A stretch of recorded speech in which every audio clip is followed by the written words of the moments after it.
afternoon. I'm Lisa Gavoni. I'm the housing planner from Montgomery County Department of Planning. I'm joined by Carrie McCarthy, who is the Chief for Research and Special Projects from Montgomery County Department of Planning, Kyle Talente, who is our consultant for the project for Arkady Associates, Gwen Wright, who is the Director for Montgomery County Department of Planning, Director Snuggs for Department of Housing and Community Affairs. We're pleased to come with you for the rental housing study. This is the agenda for the afternoon. We're going to briefly give you an introduction to the study, go over key findings, recommendations, and then go through a question and answer. So the rental housing study was included in our work program in recognition of the importance of rental housing as a key component of the housing supply in Montgomery County.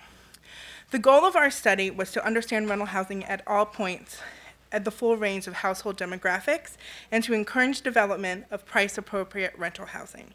While our research considered the provision of rental housing at all price points, we focused on affordability and including the preservation and production of affordable units. Our goal of the study was to develop tools that address needs and opportunities for the preservation and or the production of affordable and new rental units. This slide shows you the project partners that we worked on for the rental housing study. Engagement with a wide range of stakeholders has been an important part of the study from the beginning of the rental housing study. Given the scope of the rental housing study, it was an important part for this to be a joint partnership with DHCA on this issue. We hired an experienced consultant team to execute the study led by Kyle Talente from Arkady Associates. We had an advisory board representing public, private, and nonprofit organizations in the housing industry to provide guidance to the study. They met several times throughout the study, provided input on things including the definitions of the sub-areas. They brainstormed new tools and policies, and they reviewed the best practices scan and provided input for the financial feasibility models. They also met and provided input on the cost-benefit analysis as well as the recommendations. We want to emphasize that this was a data-driven approach. The consultants had conducted a rigorous analysis of U.S. Census, the DHC rental survey, the Maryland SSAT, and other sources. In addition, they created a detailed cross-tab analysis of demographic, affordable, and housing type variables countywide and for the 12 sub-areas. You will see this level of detail in their data analysis throughout the presentation. In addition, we've already begun using this data and findings from analysis and needs assessment in the range of department projects, and some of which you've presented. For example, the Bethesda Downtown Plan, the Greater Lyttonville Sector Plan, the White Flint 2 Sector Plan, the Grosvenor Stratford Metro Minor Plan, the Master Plan Reality Check, the Veersmere Corridor Plan, and the Rock Spring Master Plan. This project plan has been a 2-year multi-phase project.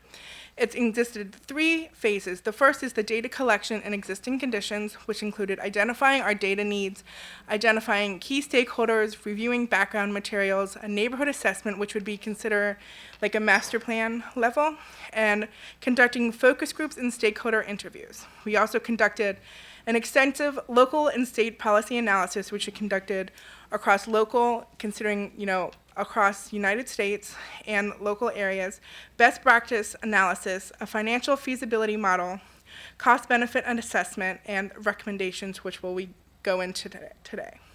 Identifying options, we developed recommendations, drafted a final report, and we met with the advisory committee, planning board, county executive, and county council. You can see more of this on our technical draft, which is available on our website. And now I will turn it over to Kyle Talente to go over the sub-areas and the presentation. Well, thank you, Lisa. I appreciate the opportunity to be here today. As Lisa mentioned, my name is Kyle Talente. I'm a vice president and principal with Arkady Associates. We are an economic development real estate planning consulting firm. I'm out of our Alexandria, Virginia office, but we did not do this project alone. We had a substantial amount of technical support from Lisa Sturdivant and Associates and from APD Urban Planning and Management, LLC. We each brought our specialties to the table to address the needs that the HCA and MNC PPC had identified. So I just wanted to get that out there. What you're looking at here is the culmination of a lot of input from both staff and the steering committee and from our team, which is Montgomery County is a pretty big place. And so to try and look at rental housing as a single market probably was not going to serve your community very, very well. And so it was evident early on that we had to take a look at this and break it down so we can understand the nuance of policy opportunities and policy decisions and how they would affect different parts of the county. Good, it works. What you're looking at here is the final boundary that was defined for the purposes of the study. So when you go through the document or when you hear one of us say something about, Kensington or Potomac, you'll have a sense of what we're talking about in terms of the boundaries. It was a drawn out and very arduous process to identify these, trying to fit planning areas with data availability, with market nuance, but I believe we got as close as we could. But so I just wanted to start off with understanding that when we looked at this, it was very important to understand the differences within the county, and you're going to see why when we talk about recommendations towards the back end, why this was so important.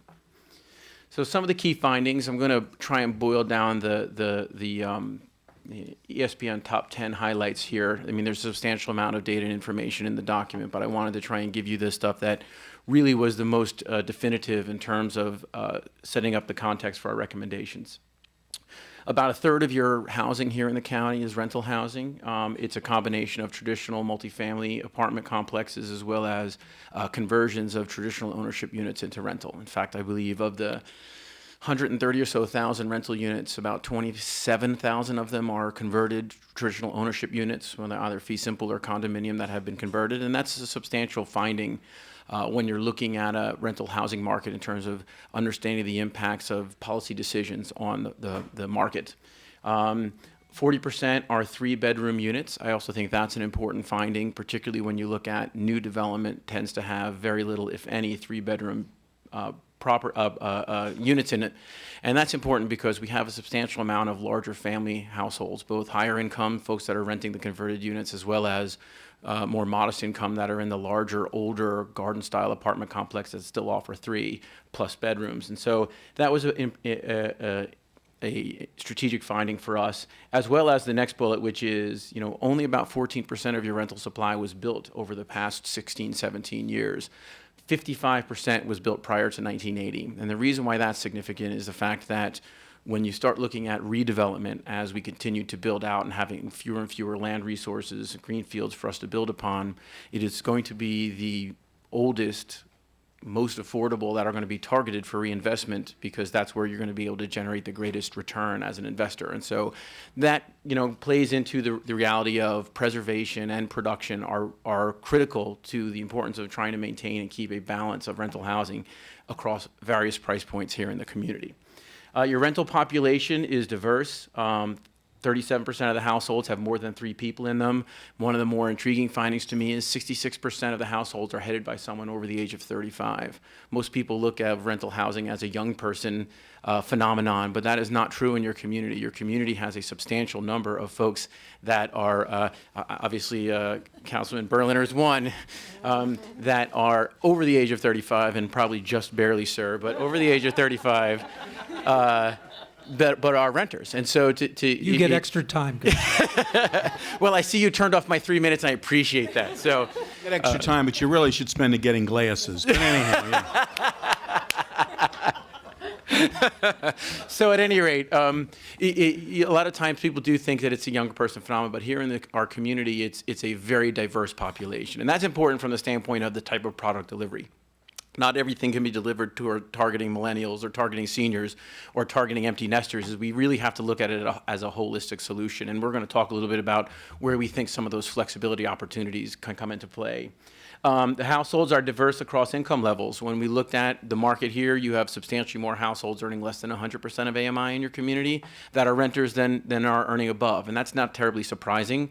The barriers of home ownership, I'm sure most, if not all of you, understand down payment, mortgage payment, so forth and so on, typically leans towards, and the fact that Montgomery County is a high-value community, lean towards, if you're an owner, you tend to have more resources than not. And so it's not surprising that we have a substantial number of folks below 100% AMI. But I think one of the critical findings is 38% of that demand earns less than 50% of AMI, so under about $48,000 or so. And so that's critical when you're talking about affordability and price appropriateness, because we have a high concentration of folks that can only pay a certain amount of money. And so that weighs into some of the recommendations at the back end. Okay, Lise.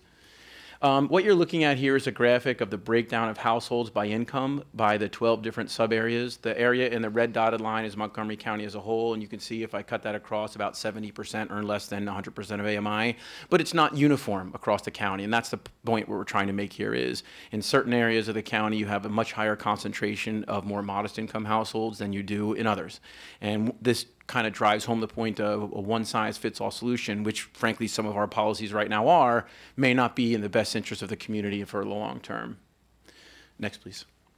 The percentage of housing units around occupied, yet again, this is to exemplify how it's not uniformly broken out across your community. You have certain areas where you have high concentrations of rental housing, traditionally in your employment centers and your transportation corridors and metro corridors.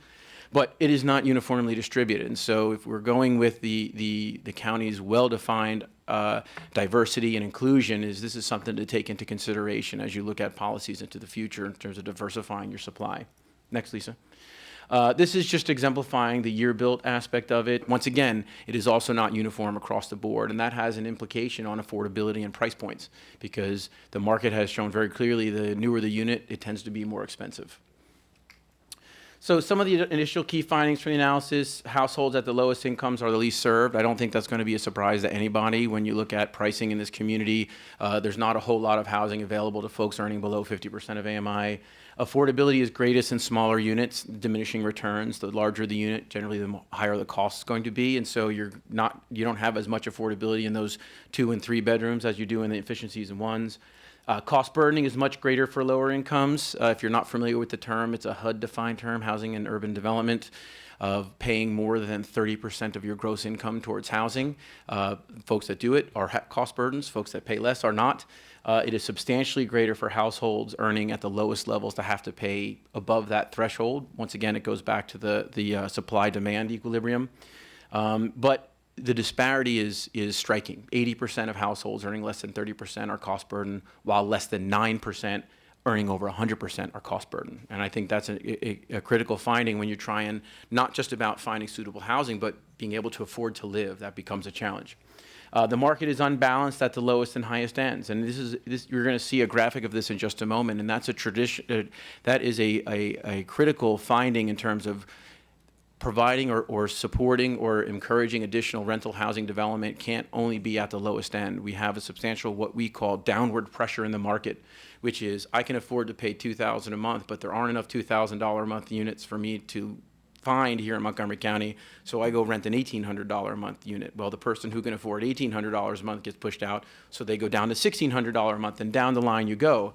And so that some of the challenge here is not even just that we don't have a suitable amount of price-appropriate housing for the low incomes, is they're competing with people who make a whole lot more money than them for the same unit to live in Montgomery County. And so that's a tremendous challenge. Okay, Lise. So this kind of graphic exemplifies what we were just talking about. This column over here is the overall equilibrium in the market. You have about 9,500 more units than you have occupants of units. Not surprising, every market has vacancy. That 9,500 translates to about 4%, which is an extremely healthy rental market. However, when you look at it from a price point perspective, you can see here households earning under 30% of AMI and households earning over 120% of AMI, there are more households in those thresholds than there are units that are priced to their ability to pay. And so what that states is that there are 13,000 households that aren't maximizing their ability to pay and are pushing down on the market. That partially explains why you see rents increase year over year constantly, is the fact that the folks that are living there can afford to pay more. Conversely, on the lower end, is there's so few units available to them that they are forced to rent up in these other marketplaces, which then drives them into the cost burden threshold. One of the biggest points here is you look at the 50 to 80%, which is where the current MPDU law is delivering units at, that 65 to 70% of AMI. You have a substantially higher concentration of supply than you do folks that are earning that level. And you're going to see in a little while when we talk about recommendations is we want to see you, we are encouraging the county to look at, rather than paying it to one income threshold, let's look at how can we serve folks at 30%, folks at 50%, folks at 80%, not just at 65%, and that can help us try and address some of the need that we have here in the community. When we looked at the equilibrium across the different marketplaces, you can see here there's some data error that accounts for this, but you can see there are certain areas where you have substantially higher vacancy than you do in other parts of the community. The ones where you see negative numbers is where more than likely where you're seeing units that are not currently registered as rental units but being occupied as rental units. It's a very small percentage, which is a very good thing in terms of making sure that units are registering and being tracked and making sure that they're to code. But you can see here it's not uniform across your various communities. We also wanted to take a look at that, not the graphic you just saw, but the one before it, is what happens if we pulled out all those conversion units that I talked about earlier, the single family homes, the townhomes, the condominiums that are traditionally owner occupied. If we pulled them out of the market, what does it look like? And you can see here the impact in terms of just the net shortage of rental units if the owners of those properties either decided to re-inhabit them or sold them to someone who wanted to become an owner occupant. And it's a substantial impact. However, the impact is almost exclusively at the high end. It's not terribly surprising that the price points for your converted units, which tend to be bigger, are going to be higher, but that would put a substantial amount of greater downward pressure on the market if those were to disappear tomorrow. The reality is it's not going to happen all in one fell swoop, but when you look at the trends of conversion and inclusion in the rental market, a lot of it follows the economy.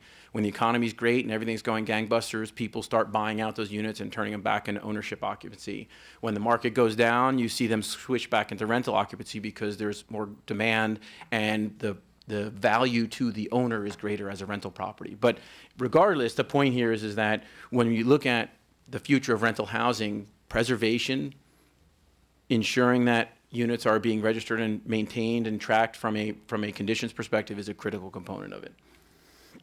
So the sub-area, and this is the same graphic. Once again, you can see here the impact of pulling out those conversion units and what that would do to the marketplace. So what are the recommendations? Well, in doing all of this and the amount of the number of meetings that we held with the steering committee, with staff, with the planning board, there are kind of a number of issues that floated up to the surface for us that really defined when we got into the recommendations. The first one is the county is committed to actively promoting policies to expand housing opportunities countywide. Once again, that whole issue of diversity, frankly, my understanding, the whole reason why the MPDU policy was put into place was to ensure that inclusion, diversity was neighborhood by neighborhood, not sub-area by sub-area or countywide, is we want to make sure that there's equal representation throughout the county. Scattered site opportunities along with income diversity remain key goals of county policy. Once again, we're going to solve this all on a 500 or 800 unit development, but we need to look at the ones and twos just as much as we look at the larger properties. Flexibility combined with predictability is essential, and I think this is really the one that we tried to drive home as best we could, which is understanding that some of our policies have been fairly stiff, and while effective, there are other communities that are doing it a little bit differently than we are that are driving more effective results in the areas of most critical need. Income diversity remains a key goal. I think that stands for itself. Preservation and production is a balancing act. Production is necessary for preservation. Once again, supply-demand equilibrium, the more demand, the less supply, the greater the price goes. And so if we are not producing new units, preservation becomes increasingly harder because price is going to increase even faster. On the flip side of the coin is allowing all the most affordable units in the market to be taken off for redevelopment, for example, and not preserving them will also create a challenge in terms of maintaining affordability. And then finally, the county will promote policies which produce a vibrant yet stable and sustainable housing marketplace. And this is where, kind of leading into the recommendations. When we looked at the best practice takeaways, I think for us is the reality is that we can't have one-size-fits-all policy recommendations. That's really where, when Lisa Sturdivant Associates, APD, and RKG, when the three of us collectively sat down and combined our knowledge bases, is how do we find ways to recognize the fact that the challenge is across the entire county, but the issues, the needs, the opportunities are different depending upon where you are located. When you look at it in the face of shrinking federal resources, we need to be more strategic with our own. And how do we step up the game, or do we step up the game? And that is a legitimate question that you as a body, the Planning Commission and the community has to think about, where are we in that investment market? And that's because the main tools that we're going to have is either increasing our financial commitment to this or finding policies to drive value where value doesn't exist right now. And a lot of that is defined in the D word. And if I say that only partially lightly in terms of creating more density, which creates more value, which creates more opportunity and flexibility in development.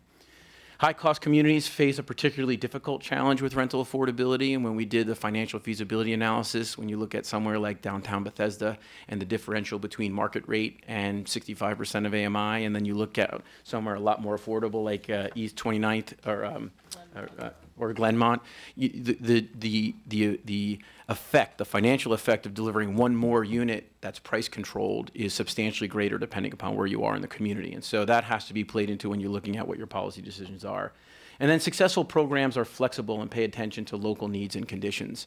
And I think, once again, I'm okay with driving this point home time and time again is, how do we create greater flexibility and allow our experts, our professionals to identify, well, the need over here really is this, and so we're going to go this route. Defining what the parameters are at a policy level, and then allowing the implementers to make sure that they're meeting those parameters. So the recommendations were broken down into 4 categories. We looked at how do we refine the MPDU program. We looked at additional preservation tools, or how do we build upon the preservation tools we're already using. Land use and zoning tools, what are some of the things that we can do? And then financial tools, how do we get more skin in the game, if you will, to be able to increase or preserve more units than we're doing right now. So under the MPDU program, there were really 4 options that we wanted to put in front of the community for consideration. Increasing the requirement, so going from 12.5% to 15%, for example, is one option that's out there.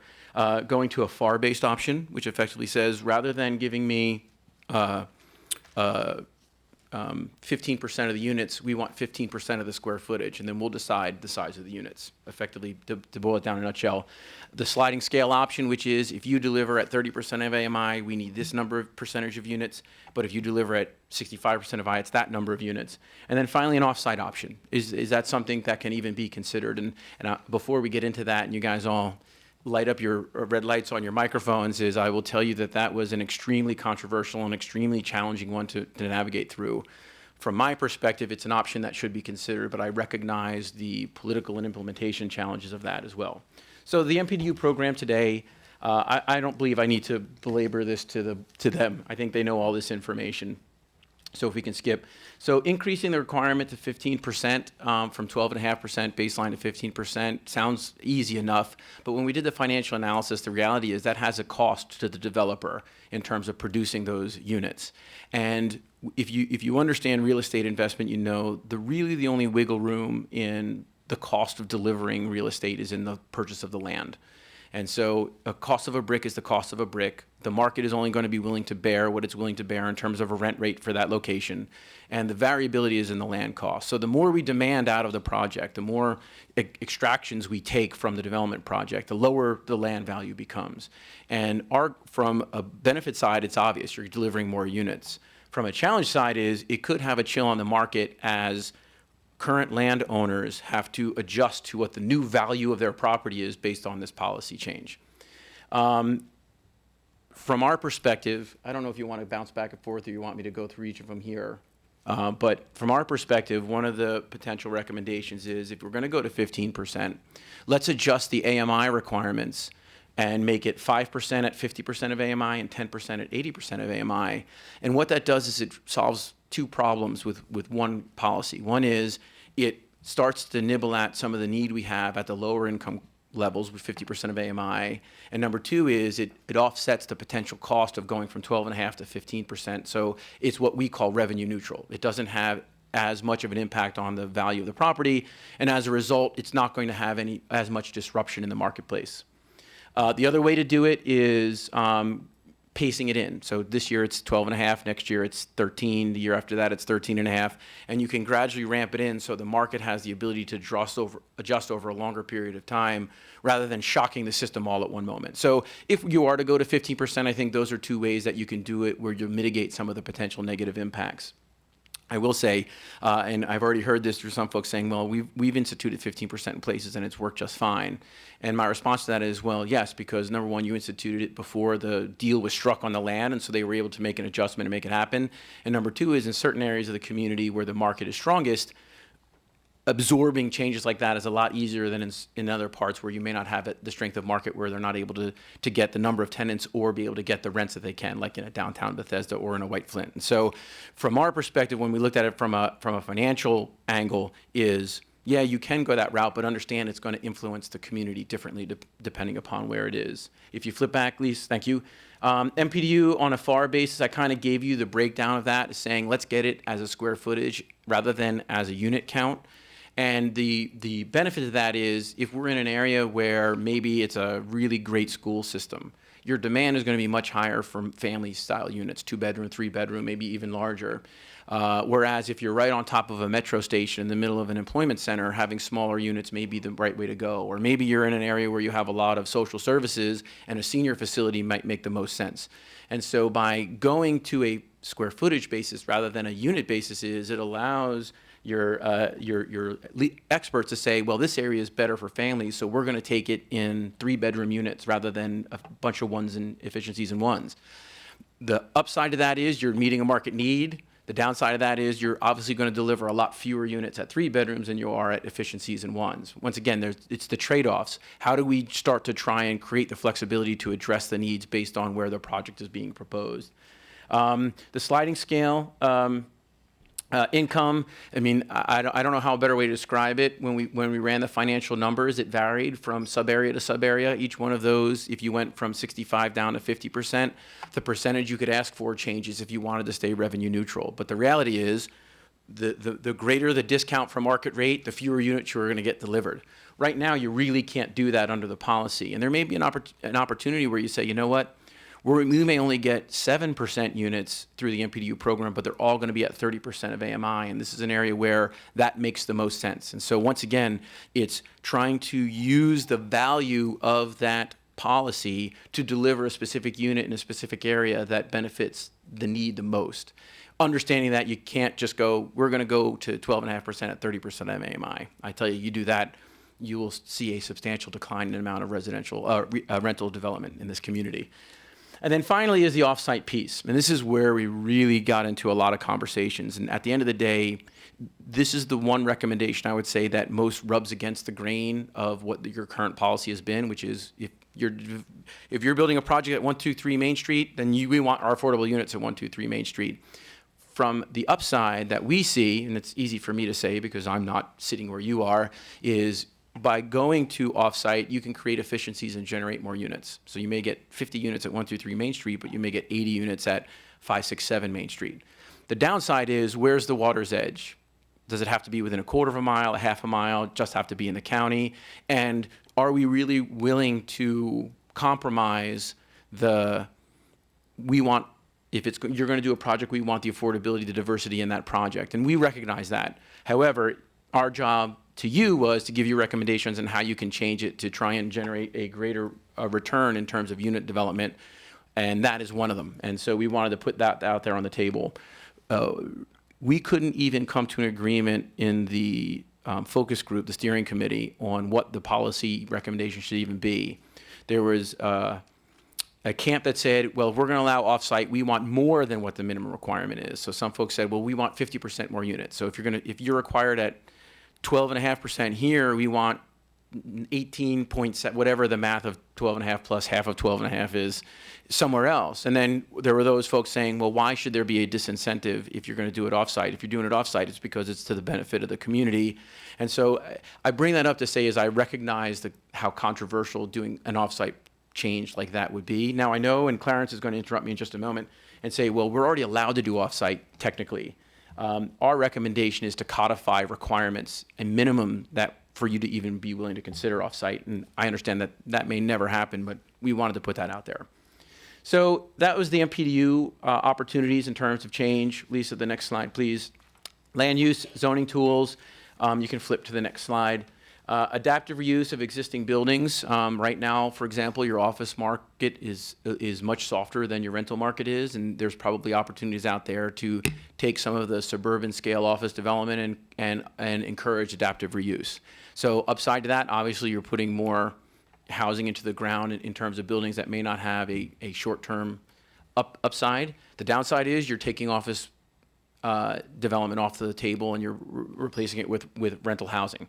And so once again, it becomes I'm not sure this is a blanket policy for the entire county, but it should be something that is considered on a case-by-case basis to determine whether or not it meets the need of the community.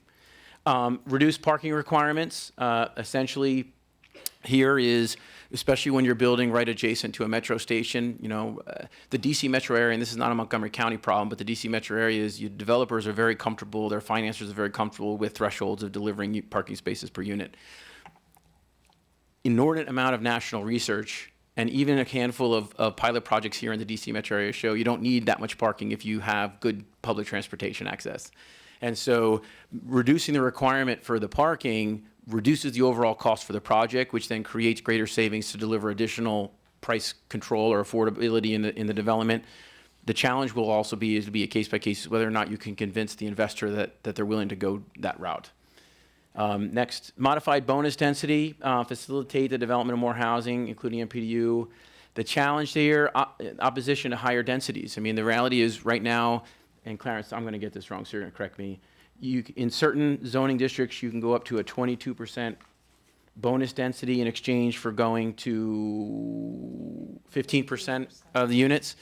So from our perspective is, well, maybe you should continue to look at, well, how much density do you have to give to get to 17.5 or 20%?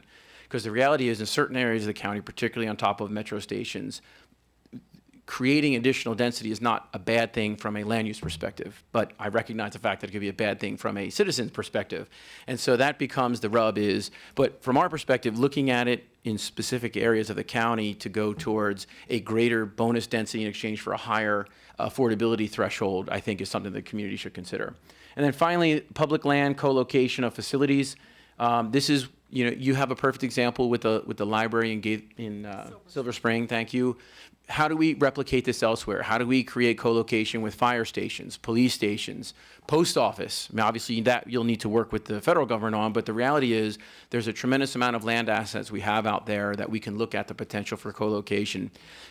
Gwen can tell you all about in Alexandria when they did the co-location with the firehouse in Potomac Yard and the success they had with that.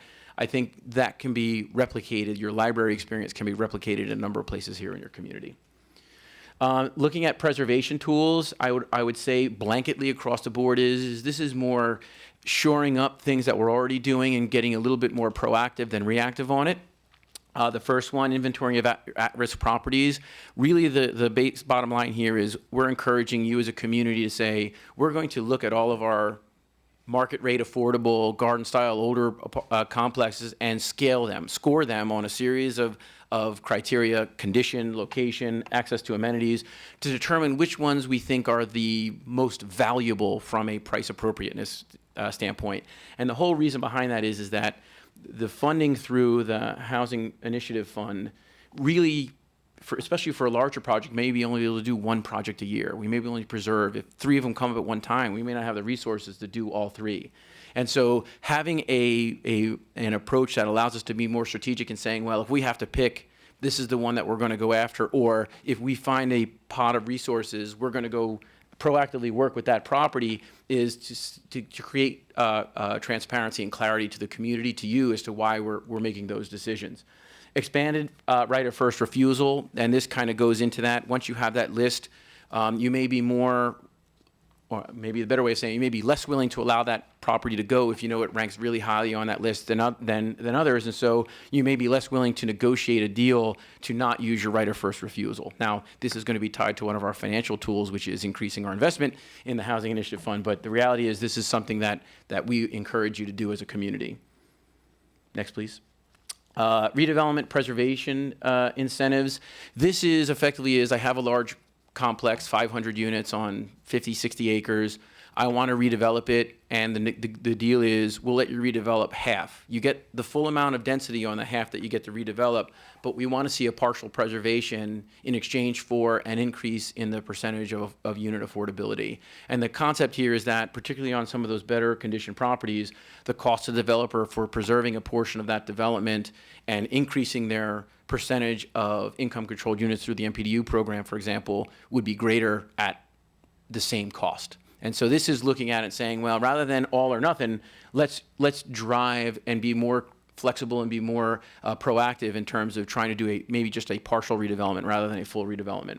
And then financial education. This was one that was actually brought to us by the private sector, which is affordability isn't just about income. Affordability is also about creditworthiness.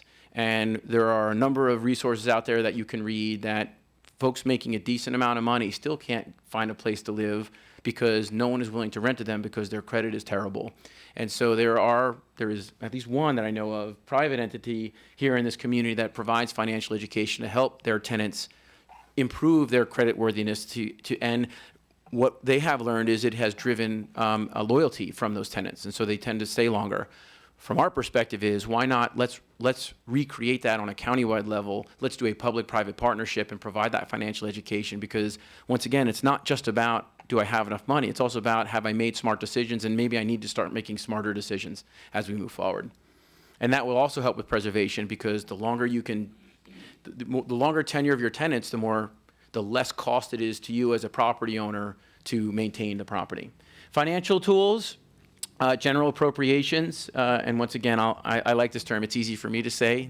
Takes a lot of the heat off of me, but the reality is financial contributions into affordable housing should be revisited. Right now, Clarence, I know it ranges. You said it tops out around $50 million, or around $50 million has been? Yeah.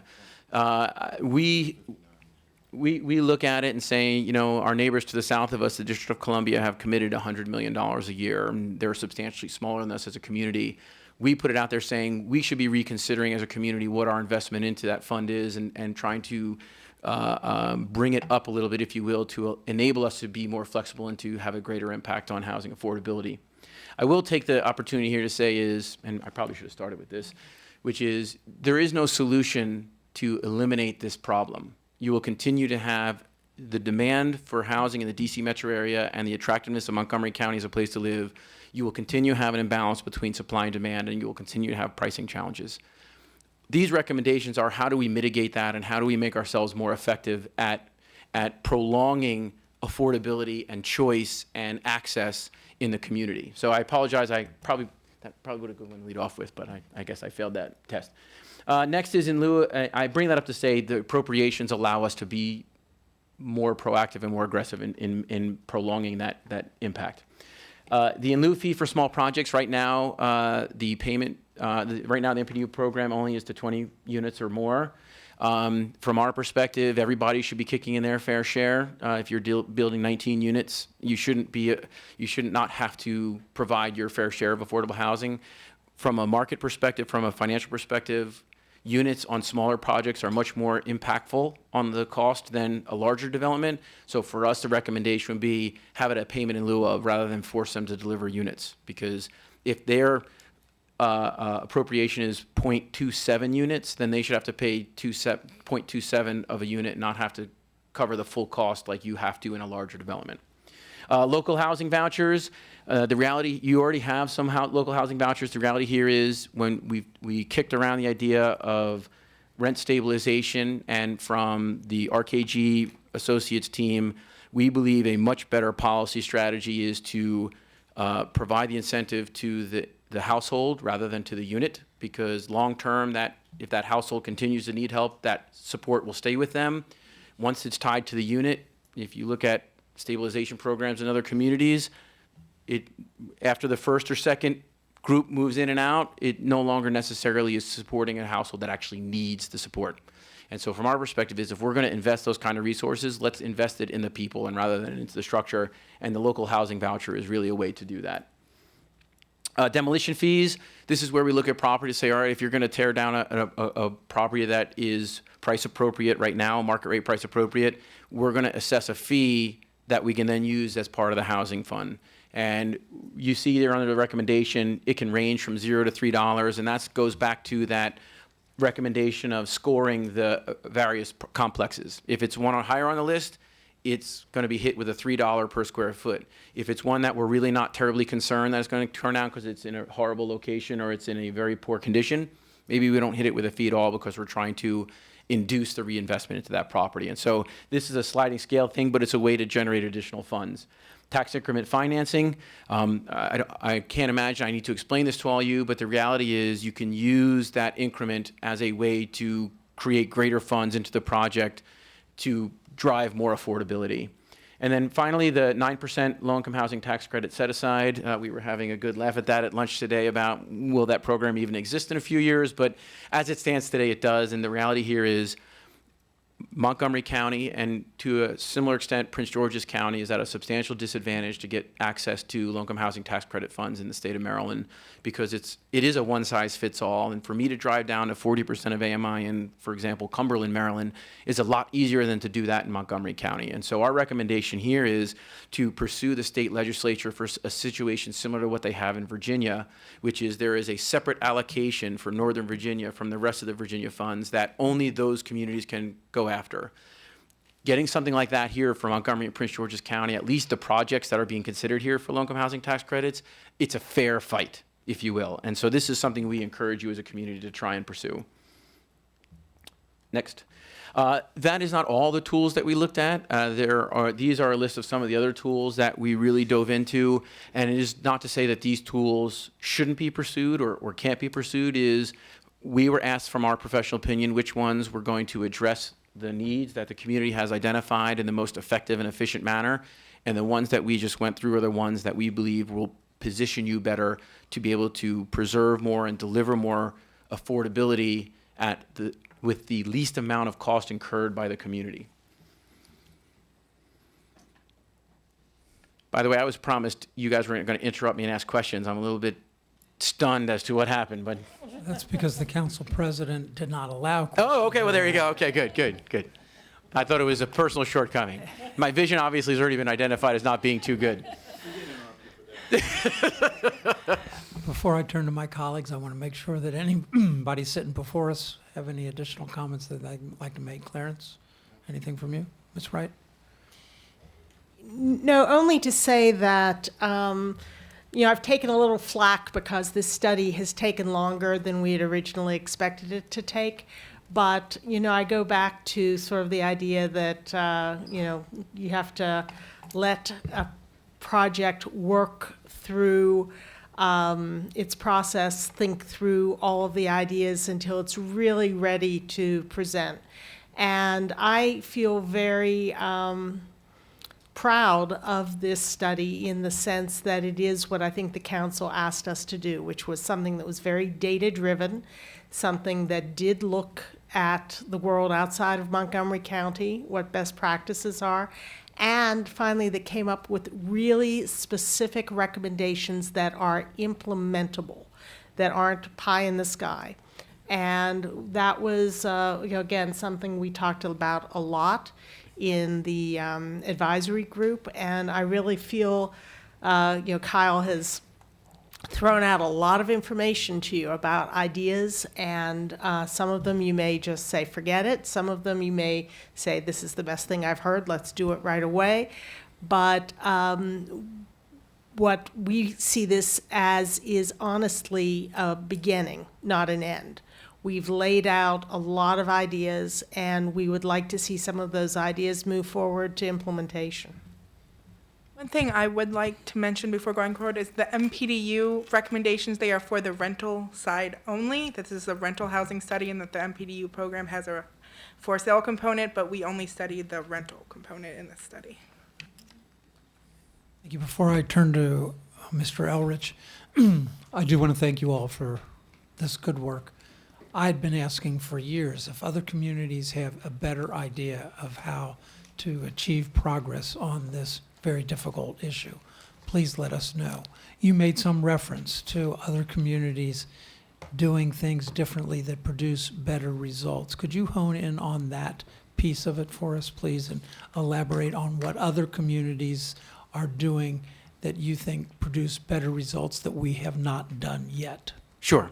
I will preface that by saying what these other communities are doing is they've taken your mousetrap and made improvements to it. I think it must be stated that Montgomery County was the innovator in inclusionary zoning, was the innovator in a moderately priced dwelling unit policy creation back in the 70s.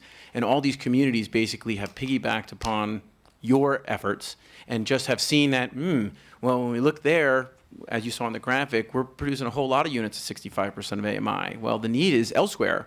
And so other communities have taken those strategies and have gone to a sliding scale option. They say, if we do 30% of AMI, you only have to do 8%.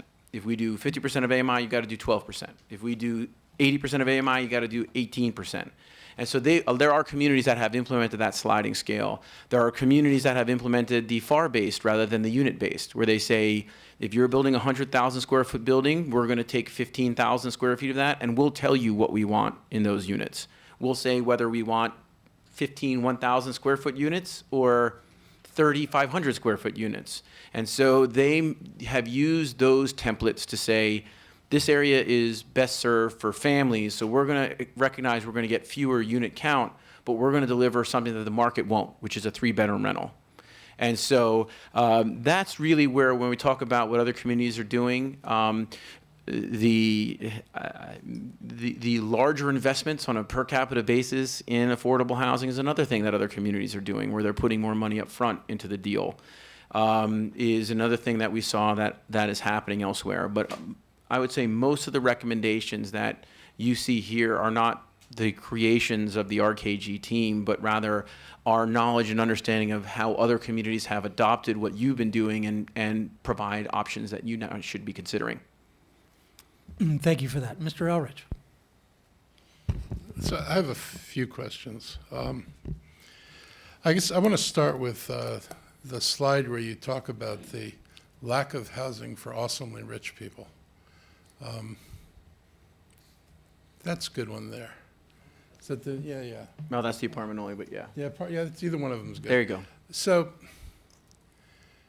the assumption that people should be spending 30% of their income is not a housing standard. 30% of income was the top of what you're supposed to spend before the bank says, I will not give you a mortgage for this because I'm not letting you spend more than 30% of your income. So to assume that anybody is doing something wrong in the housing market by not spending 30% of their income, I just think is flat out wrong. And to claim there's a shortage of housing at this end is silly. I mean, if somebody wanted to spend $12,000 a month on a rental unit, I'm sure there's a landlord out there or a builder who would be happy to build $12,000 a month units. At $300K income, you'd have to spend $7,500 a month to meet your standard. Mm-hmm. At $400K, which is not totally unusual for 2 adults in Montgomery County, you'd be spending $9,000 a month. So you're identifying that as a shortage. Those people are living probably in that tall bar, 22,000, where there's more units available. Why would you spend 30% of your income if you didn't have to?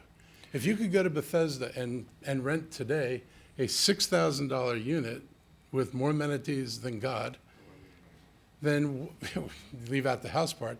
Why would you say they were underhoused and they need to have a $12,000 unit or whatever it is for their income? And conversely, on the other side, the people in that 20,000 band probably make up the folks who are living in that first column, which is the 22,000 oversupplied units, because that's the next step up that they can get into. That makes them rent burdened, right? Because they're spending more. But the problem, I mean, you're creating a problem at both ends. The problem is at the bottom. I mean, even if I emptied out these people and forced them to pay more, which would be a fun trick, you're assuming everybody else will gravitate up this chart and spend more. And I don't see people doing that.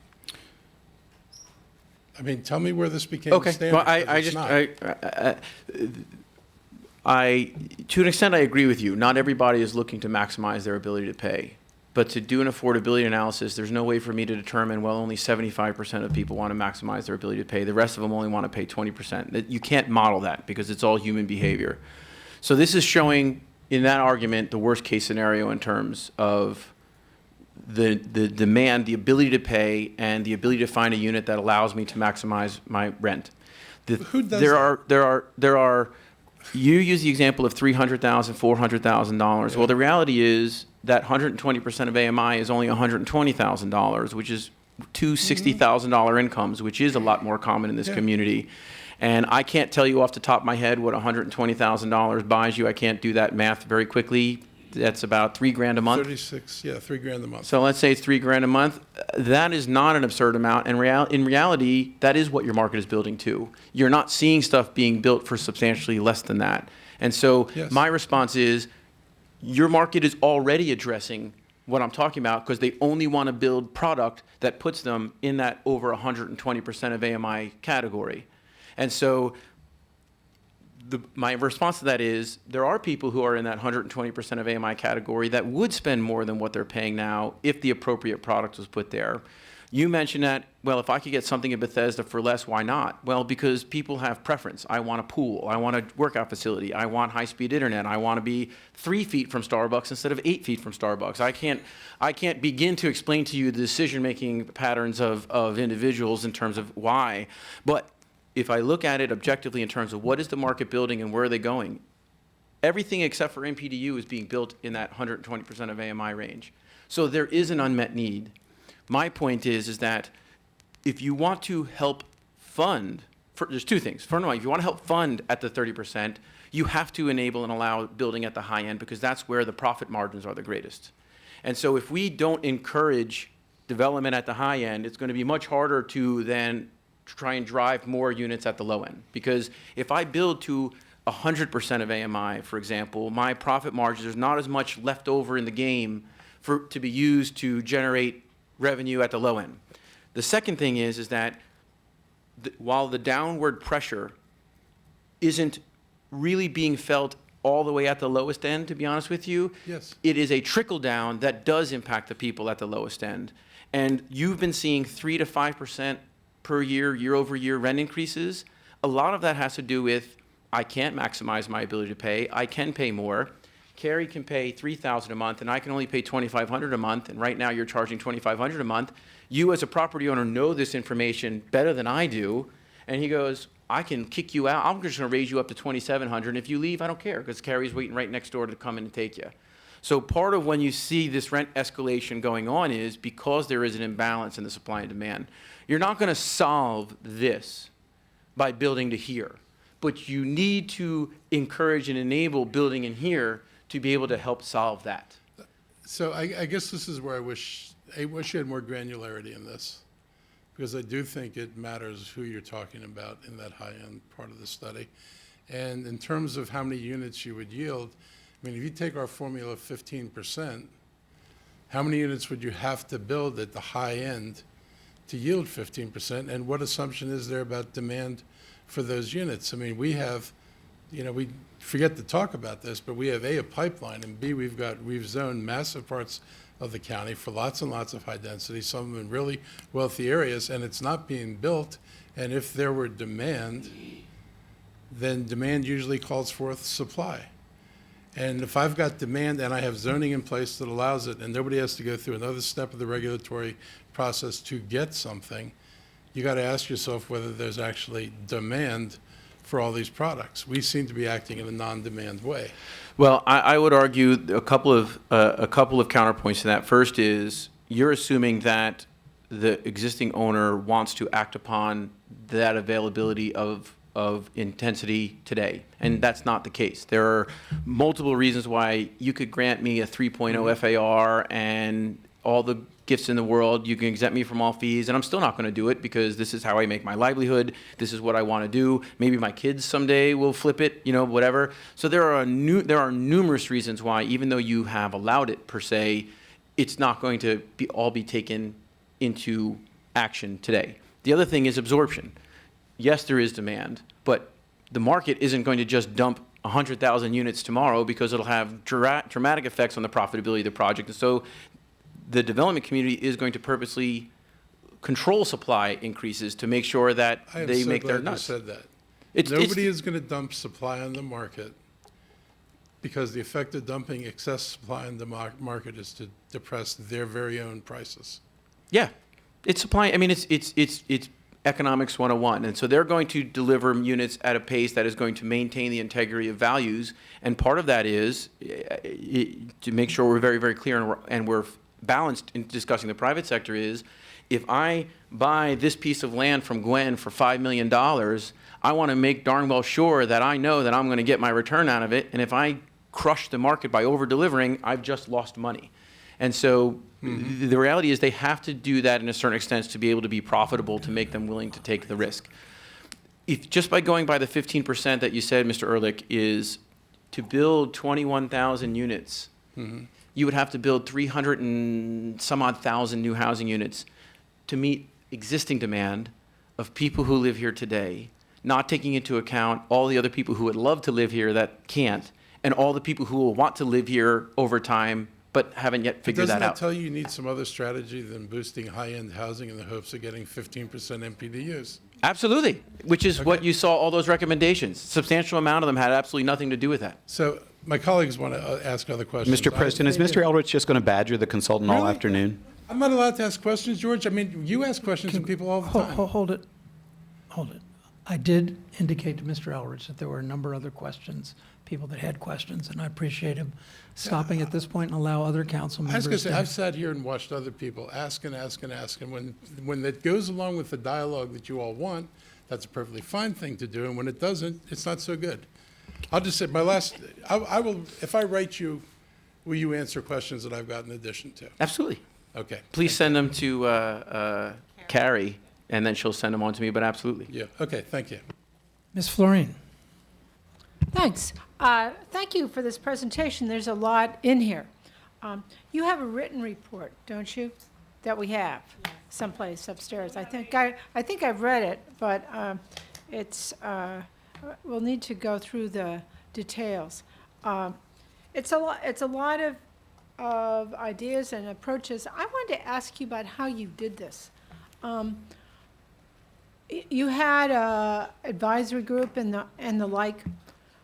Were you trying to get sort of local consensus on these ideas? Maybe I can answer that. I mean, we had an advisory group, and it was intended to be just that, advisory. It was not meant to, and I don't think the people on that advisory committee would want to be characterized as saying they endorse all of these recommendations. They were a sounding board, a group to get reactions from, but not as the sponsors of this study and not as saying they endorse every recommendation. Because, well, great. I mean, my only issue is I wanted to make sure that we were getting the best practices and advice on rental housing. And it can't be that we're doing everything perfectly. No. I know it can't be that. But did you take what you know about best practices and sort of tailor them to our particular environment, or did you to figure out whether it is even doable? Yes. Well, I mean, Gwen said these are implementable, so I'm going to believe her on that. we, RKG Associates, our focus on this, other than managing the project, was the financial, economic, and market-based analysis. Lisa Sturdivant Associates brought the policy. She is a well-regarded policy analyst for housing of all kinds. APD brought the neighborhood, community, more granular scale of analysis to the table. We merged those three. I call it the three-legged stool on purpose because we wanted to make sure all the perspectives, because looking at it purely from a market perspective or purely from a policy perspective or purely from a neighborhood perspective wasn't going to get you there. The advisory group and the technical committee, which was a number of different staff members of the community, and I believe Linda McMullen was on both of those, was to bounce ideas, because no matter how good I am at my job, and I am extremely good at my job, having that local feedback, having the people who are, as I like to call, in the trenches day in and day out, and saying, I love that idea, but have you thought about it this way, because this is our experience. That's how we used the advisory committee, the technical committee, the feedback from the planning commission, our own research, focus groups, we didn't even get into how many people we met on an individual and group basis, but that is part of our process to make sure that what I bring back to you, and I say I on purpose because at the end of the day, it is Arkady Associates that's on the document, is something that moves you forward, puts you in the best position to be successful in a manner that is relevant and scalable and doable in your community. So for me, for example, Cambridge, Massachusetts does 20% inclusionary zoning. There's a community that has gone up to that level. For me to come back and say to you, yeah, you guys should be at 20%, it would be setting you up for failure in terms of grinding your rental development to a halt. If your goal is to someday get to 20%. They have a little different market there. Yes, Yeah. and effectively what happens when you set that initial MPDU policy in place, you set land values at that time, and the market has normalized to that. To change that today would be to set a new threshold of value in the market. Going from 12.5 to 20% in Montgomery County in a very short amount of time would not be advised. So I use that as an example to say there are other communities that are doing things even more than what we have recommended, but it doesn't make sense for you to go that route today. That should be something you can look at into the future and saying, well, if we want to do 20%, let's adjust here, let the market stabilize, and then we can adjust again into the future. So, but hopefully that answers your question, is how we used all these resources, both our empirical analysis and the participants in the study to drive what you have in front of you.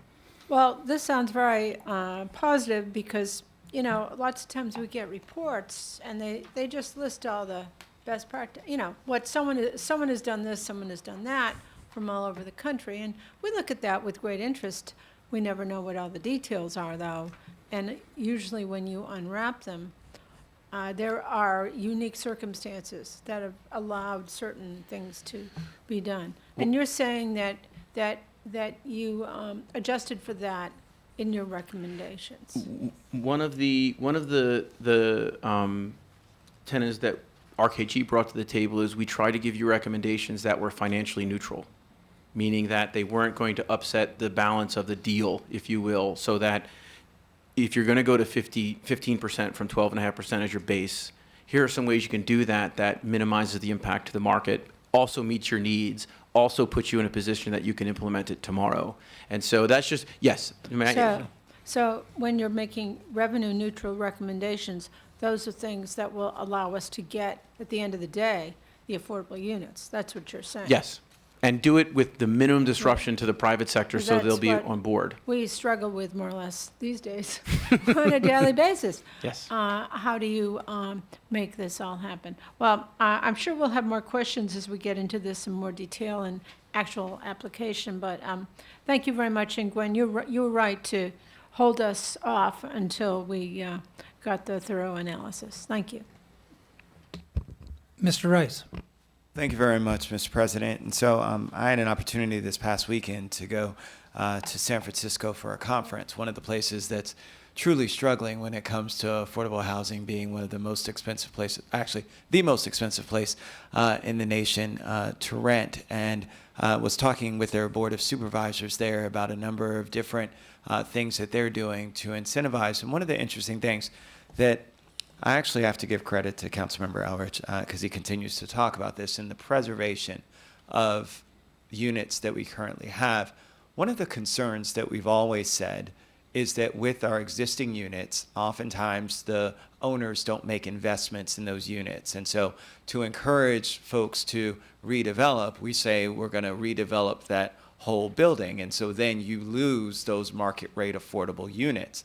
But what's interesting is they were talking about doing some kinds of things in terms of incentivizing those folks to make not completely renovative changes, but do some things with energy costs and things like that, that certainly will not only make the building nicer, so kind of a refresh, if you will, kind of like similar to what we're doing with our county buildings, and then incentivize the property owners to actually do those via low interest or no interest loans, as long as they retain those types of tenants. And so I didn't see that in here in terms of, especially since energy cost is a large driver of our rental units. And so I'm just curious, of your thoughts on something like that, and whether something like that you think might work here in Montgomery County? Because I think that's something that we might want to move forward with. Sure. I believe that the reason why it didn't bubble up to the surface for us, to be frank, and direct to that question first, is I think that if you're going to make those investments, there are more efficient ways that you can deliver more than that as an option. That's from our analysis. I think part of the challenge is that energy efficiency isn't as sensitive here as it is in California, I believe. I think there's some cost differentials that make that less attractive, if you will. I'm trying to find the right word to make it clear. But that being said, is when you go through, for example, an offshoot of creating that prioritization list of preservation of the current market rate affordable complexes, determining the potential rehabilitation cost to drive that either energy efficiency or safety or amenities, whatever you define as your priorities, will determine whether or not you should be encouraging that, and you can do that through a no interest loan, a grant program, so forth and so on. That becomes phase 2 of that prioritization list of terms of, well, do we try and block the redevelopment of that property because it's worth saving, or do we encourage it to go because it's not there? And I think one of the challenges that we learned, particularly with such an older stock here, is that the cost of, like, for example, energy efficiency is as great or greater than redevelopment. And so to me, in that example, the smarter solution is let's preserve a portion of the project, a portion of the buildings, and invest in that, and then allow the rest of the development, the rest of the intensity that they're allowed in terms of the other portion, and then that value you just created for them, because they're actually going to get more units yield than what they would have under a by right, just straight up redevelopment, allow that to help pay for additional affordability. Which is the Rollingwood option that we discussed in the Liddensville. Yes. And so from our perspective, I think that's a more strategic use of your resources, but it doesn't mean that there won't be instances when you start scoring those apartment complexes where an energy efficiency strategy might come into play. Yeah, thank you for that. Because I heard what you said. I just think that at some point, because we do continue to build out of a problem, and there will come a time when we don't have any spaces left to build out of the problem. And so that's just my concern. Mm-hmm. We were recently faced with the Bethesda plan, in which we were hoping to get a lot more, or some of us were hoping to get a lot more density, understanding the concerns that our neighborhoods have. But if we couldn't do it there, then where are we going to be able to do it? And I represent the Ag Reserve, which is the last spot left of open space. And so from that perspective, it really is going to create pressure. So I do think we're going to have to change our model a bit. And it's not going to be, and I've been supportive of, and been for a very long time, saying, look, let's redevelop and we'll get some affordable units, understanding we're going to lose some of that market rate affordable. Mm-hmm. I get that, and that's a trade-off. I just wonder if when we can draw the line and say, you know what, maybe we need to start looking at a different methodology approach as well, coupled with some of the things that we're currently doing. I would argue that our recommendation to effectively double your investment in the housing fund is exactly to try and create more resources so that you can enhance your preservation strategy. I believe it's written in there like this, but the purpose of, in our minds, the purpose of increasing that revenue is you can then increase your activity in preservation. So it's an indirect way of getting, rather than saying an energy efficiency program. Unless it's a specific policy, okay, right? I see what you're saying. You see what I'm saying? Because yes, I do. Just increasing the money in there doesn't mean it's always going to go to that particular strategy. That's so a very fair it's got to be argument. that strategy that's being identified, just like with MPDU. It's a strategy that's encompassed within that says we're going to focus on this. So that's why I'm really trying to get to something that we can wrap our heads around. But I really appreciate it. I think it's a very in-depth analysis and gives me a lot to think about. So thank you very much. Mr. Snuggs, you wanted to chime in. I just want to say that as we take a look at affordability and new techniques, the two things that jumped out at us are one, the issue of transportation costs as it relates to just the cost for housing, that transportation is related. But energy is also one that was related. In one of the projects that we were able to use some federal money on that's over in the Burnt Mill area allowed us to be able to go into an existing project there and do weatherization there in a multifamily property and reduce the cost of utility, which then maintains the affordability. But we also have to take a look, and when we talk about market rate affordable, we also have to take a look at the quality of the unit itself. Not all market rate affordables are quality units to live in. And so we have to take a look at where they are and what's going on and how we're going to try to address that. But we do need to make sure that we can find a way to maintain affordability. And we use a number of tools. And I think the question that was asked earlier, are there things that are out there that are going on that we could do more here? I can say to you that Montgomery County is doing a lot of different things. And you'll find some other places that do one or two things. They do this and they do that. And somebody else does this and they do that. But they don't do the whole menu of things like we do. Could we do more? Yes, we could do more. If we had more, would we do more? Yes, we would. But that doesn't mean that we're not doing a lot of different things. We are, from a full array. And we could do more. So I just want to make that point that, that's out there. But definitely the cost of energy and the cost of transportation related to the affordability of housing is critical. And that's why I wanted to bring it up and really wanted to stress it, since I didn't see it specifically listed here, because I do think it's a strategy that needs to be separated on its own and really needs to rise to the top, because I can tell you the calls that I get from my constituents to my senior legislative aide all the time are about energy costs that are driving renters out, and folks are getting evicted because they can't pay their energy bills. And so from that perspective, that's why I'm bringing this to the forefront. So thank you very much for your answers. If I may, appreciate I just want to say that, my constituent to the south, Polly Donaldson, yes, she keeps me reminded that they get $100 million, in their fund. But she's also, if you look at what that $100 million says and the constraints that are within that a certain percentage have to be for this and that for that, and the projects come when the projects come. And so there's some difficulty even within that scope of being able to make sure as they spend the money that they're spending in each of those categories each year and making sure that those funds. I'd rather have that and try to figure out how to solve that than to not have it. But I'm not making that point. I'm just saying there has to be some flexibility within the constraints with having some focus. I understand that. Before I turn to Mr. Leventhal, let me just share a thought with Mr. Rice with respect to the energy efficiency question and utility bills. One of the things that this council has approved is a green bank. One of the roles of the green bank is to provide wedge financing for multifamily housing. And I can certainly understand a conversation you might want to have with the green bank that says, we will make these loans contingent upon preservation of certain amount of affordable housing. They have the authority and wherewithal to do lots of things. And we hope that they become very successful at doing just that kind of work. Mr. Leventhal. Thanks very much. First of all, I want to thank Arkady Associates.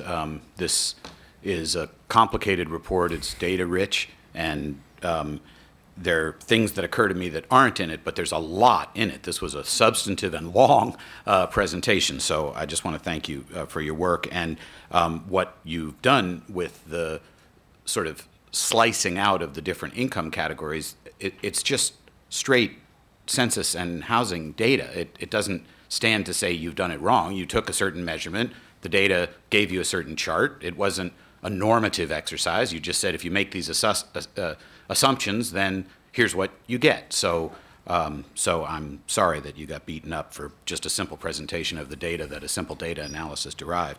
And what I'd like to ask first is a process question, and then I have a couple content observations. My process question is that this was an item in the planning board's work plan. It was not quite like the other things that we get, like the Rock Spring master plan that we're currently working on.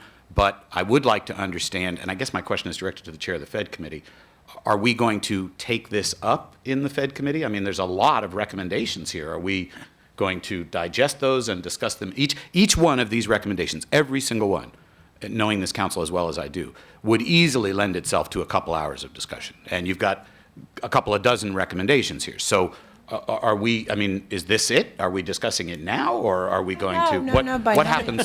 So, if I could finish my, I had to get my kids by 6, so. I'll yield very quickly.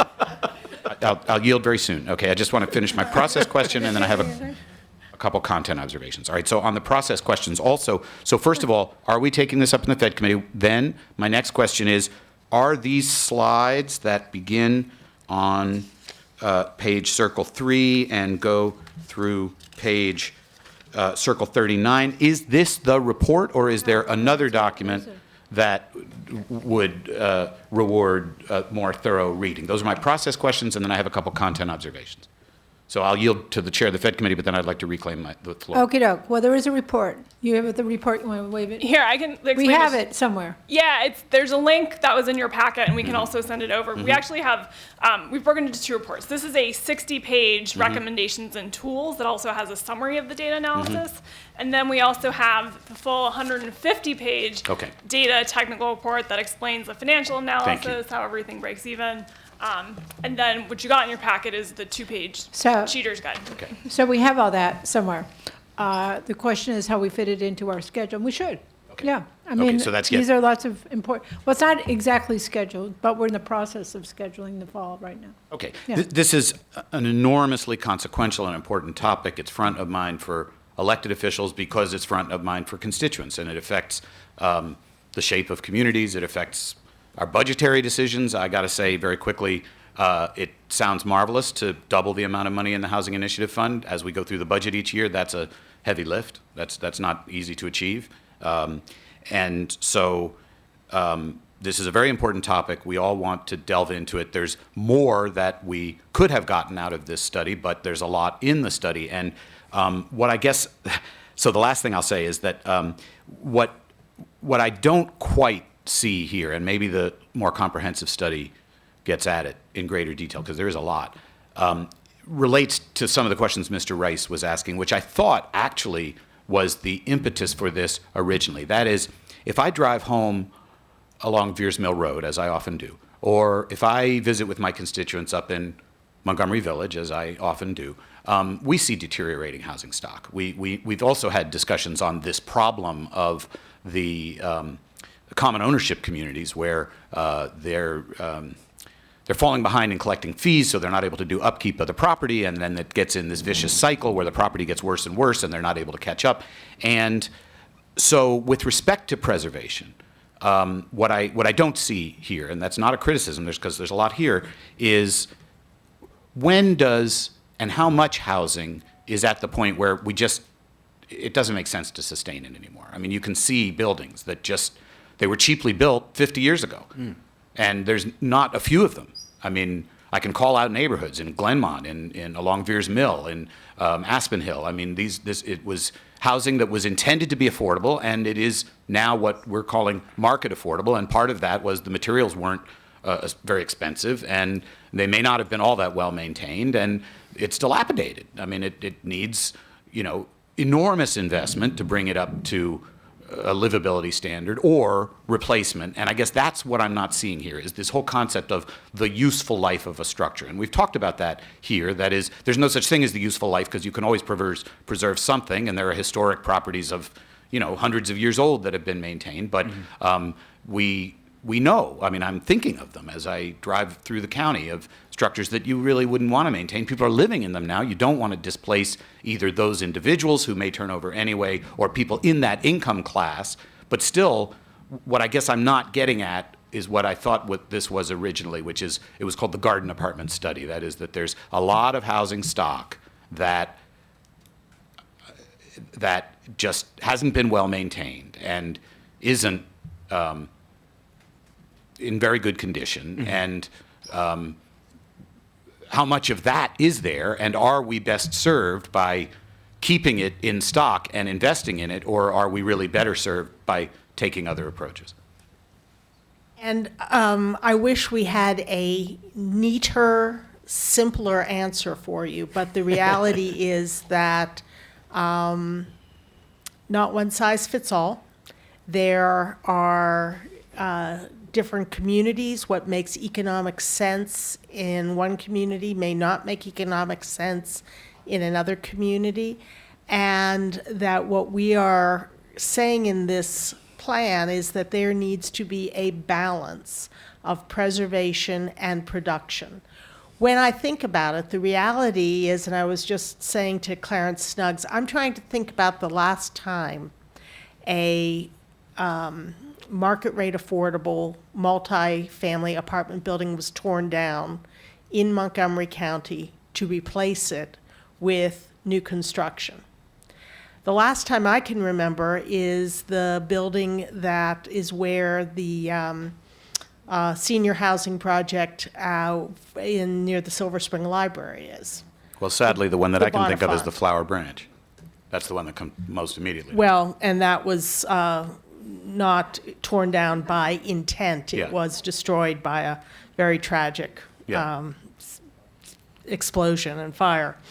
But I think that, although we have talked at length about this problem, the reality is that tearing down an existing, occupied, money-making, market rate affordable building and replacing it isn't going to happen every other day.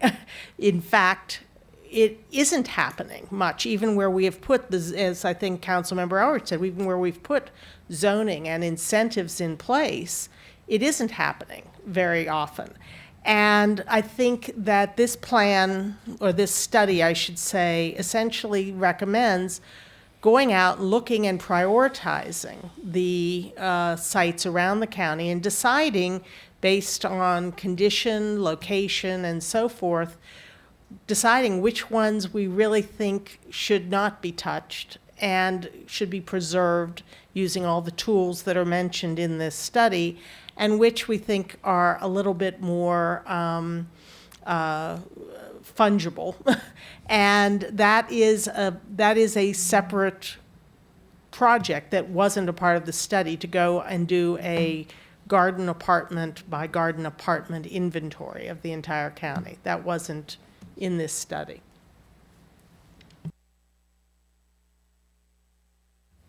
Mr. Katz. Thank you very much. Actually, Gwen, I know of a couple in Gaithersburg where that exactly happened. They tore down market rate affordable and they built, but the reason we could get from A to B in those days was because of the increase in density. And of course, at some point, the tax breaks, et cetera, for those apartment complexes were no longer there. They had a new owner, so they decided to change it. I just wanted to very briefly say that I'm extremely impressed by this report. I do appreciate the much of the work that went into this, and when you stop and think about the supply and demand, and we were talking about the upper end for the rental and the lower end for the rental, but at some point especially for the upper rental numbers, that when someone can afford property ownership, how does that change the whole thing of this discussion? If someone, rather than, I understand our 35-year-old president is leasing Renting. an apartment, but in most cases, many people, because of the tax breaks and everything else, say, you know what, I can afford to buy, so therefore I'm going to go buy and pay my mortgage rather than pay a lease, and get the tax breaks and everything else associated with it. So that does open up those higher end rental units at that point. So how does that fit into the discussion? Sure. I would say that, first of all, is what you're looking at is rental households. So these are already people that have chosen to rent for one reason or another here in the community compared to units that are available to them. So will some of them, through natural attrition, relocation, choosing to move into home ownership, change those numbers over time? I wish I could give you a dynamic number. It's impossible to have something that I present to you today that is still the same relevance tomorrow. That all being said is, is that our location next to the federal government makes this a highly transient region, not just a community. And so we have a much higher concentration of affluent households that rent here out of necessity, whether you're working, for the federal government as a congressional aide, or you're working at NIH, or you're part of the military. The reality is you have lots of people who have resources that have no interest in owning, a lot more here than you do in most other places. So you will have a constant flow of those more affluent households looking to be here. You combine that with the baby boomer generation is starting to, because they are such a large proportion of our household population, starting to choose to rent. I don't want to own anymore. I'd rather have a smaller unit. I don't want to buy $1.5 million condo. I'll just rent. I'm very comfortable with that. And so we have a lot more baby boomer populations earning $300,000 and $400,000 and $500,000 than most other communities do as well. And so that plays into it. And so my answer is, from a market perspective, we are blessed with having a larger component of affluent renters than most other communities do. On the flip side of the coin, I want to caution and say that's the reason why we looked at renter households versus renter units and not all households, because it would completely skew the numbers to say all the affluent owners are part of your rental supply pool. That's my point, yeah. Thank you.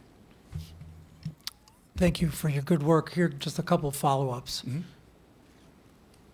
One of your fundamental predicates, it seemed to be, was, quote, revenue neutral.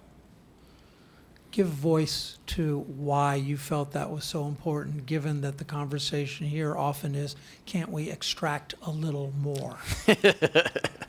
So you chose a framework that basically said no to that, as I understand it. I'd rather say it. I chose a framework that brought all the disparate interests together, rather than said no to that. I am not advocating that this community shouldn't continue to work with the private sector to figure ways to cost share. It's the part of the game, and that's the way it's played throughout Metro DC and many urban areas, and I have no issues with that. To go back to one of the questions that Councilmember Florine asked earlier is, I also wanted to give you something that was going to be supported, something that was going to get buy-in. And whether we like it or not, buy-in from the private sector is critical for the delivery and the preservation of price-appropriate rental housing. They're the ones that we will never put as a community the money in to build and maintain all the price-appropriate rental housing that we need. We need the private sector at the table. So I say that to say is, Yeah, I was going to say, I mean, what we said time and time again when we met as both the technical advisory group and the larger advisory group is what we have is not just a affordable housing problem, we have a housing problem. We do not want to chill the production of housing because right now we are not, based on all of the data that we have, ultimately, and again, I'm not talking about this year or next year and markets, ebb and flow, but in a sort of high-level planning perspective, we are not producing enough housing as a county to house the people we expect will be living here by 2040. And if we are not producing enough housing, just generally, we certainly then aren't producing enough affordable housing. Mm-hmm. And so we don't want to be in a situation where we basically make it so hard to build housing in this county of any type that we end up cutting off our nose to spite our face and not having enough affordable housing. Just so we're clear, I wasn't challenging the assumption. Mm-hmm. I just wanted further Sure. explication of it. The second question I would have is you went to great pains to talk about different regions of our county that were not one monolithic county. What I didn't understand from the presentation was how that difference manifests itself in terms of different public policy. Within the technical document, particularly Chapter 8, it goes into detail about policy decisions and how that plays out in different parts of the county. I had a gallon of milk I had to pour into an 8-ounce glass today, so that got left off the table. But is in that portion of that document, it goes into if we want to go to a sliding scale and you wanted to try and maintain some revenue neutrality, here's what it would look like in different parts of the county. If you wanted to go to, different percentage, to 30% of AMI instead of 65% of AMI, here's how that looks in different parts of the county. And when you start marrying them together, how do we, you make it a two-dimensional field instead of a one-dimensional field. Here's some of the impacts of that. So the report does talk about if you were to go down a road of modifying the MPDU program to incorporate those flexibilities, some ideas of if the goal was to generate revenue neutrality, how that would look throughout the county. I can send a link to that document to Ms. Michelson, and she can circulate it. That'd be terrific. Thank you. I think all of my colleagues have had an opportunity to ask questions. We have spent a good amount of time on